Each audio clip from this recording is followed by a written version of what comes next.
I'm Cape Joel, and this is Comic Smack, your weekly, daily, all the time, anytime comic show where I give you your fix of everything you need to know from the world of comic books and superheroes. And on today's show, we're taking a closer look at Secret Empire United #1, a border dispute between the sovereign nation of the mutants and Steve Rogers' Hydra regime is about to come to a head. What'll happen next? Let's hop on in together and find out, shall we? Alright then, so as the comic opens up, we actually get our first real good look at New Tyon, the mutants-only nation that was established by Steve Rogers in a way to keep the X-Men and other such forces from stopping his overthrow of the United States government. The ruling council is made up of the likes of King Zorn, Beast, who always seems to be a turncoat collaborator in these types of stories, isn't he, and Sebastian Shaw. To my surprise, mutants are actually allowed to live in New Tyon. The only problem is that they're treated like second-class citizens, with the roles completely being reversed when it comes to discrimination. Interestingly enough, the police force of New Tyon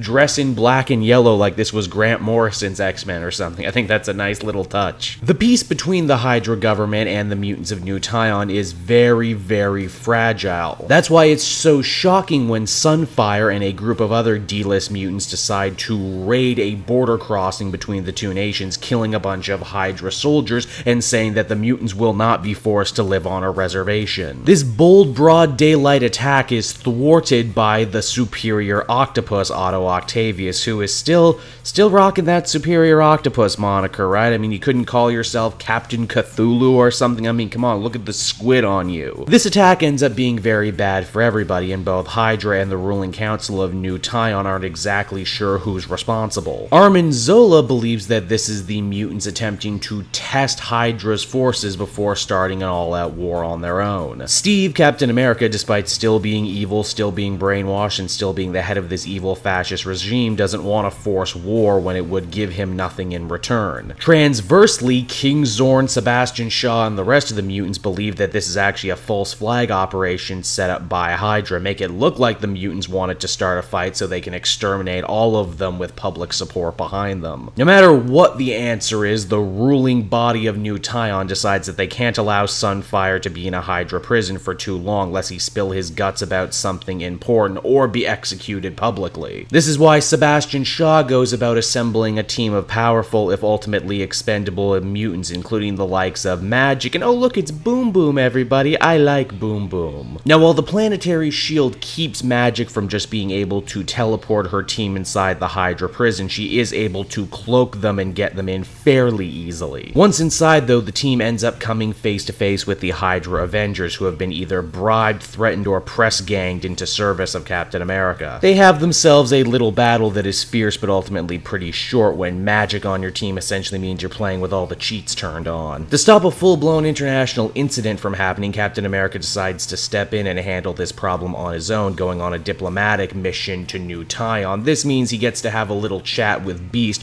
who doesn't really support everything that's going on right now, but it still didn't stop Hank from getting a very high-ranking position, now did it? It's here Captain America has a private audience with King Zorn. You'll remember he had asked Magneto to set Zorn up as a puppet leader of the New Tyon nation, only as we discover, Magneto is still currently with the X-Men Blue, and the real puppet master behind New Tyon is none other than Emma Frost, who thankfully ditched her ugly Cyclops-inspired costume from the end of Inhumans vs. X-Men. We discover she's the one who's loyal to Captain America, which is surprising when we stop and consider in the original Civil War she didn't want to get the mutants involved because she was afraid of them being put away on a little reservation, and now that's exactly what's happened, but none of that's really important. What is important is that we find out the real culprits behind the border attack was actually Dr. Faustus and Armin Zola. They, to borrow a wrestling term, decided to go into business for themselves and do so behind Captain America's back. That's why Steve got involved right now to root out the potential traitors on his council. Granted, he can't do anything about it, he's just sure to threaten them both to their face, saying, if you ever do anything like this again, I'ma kill you myself. So, there you go, that was Secret Empire United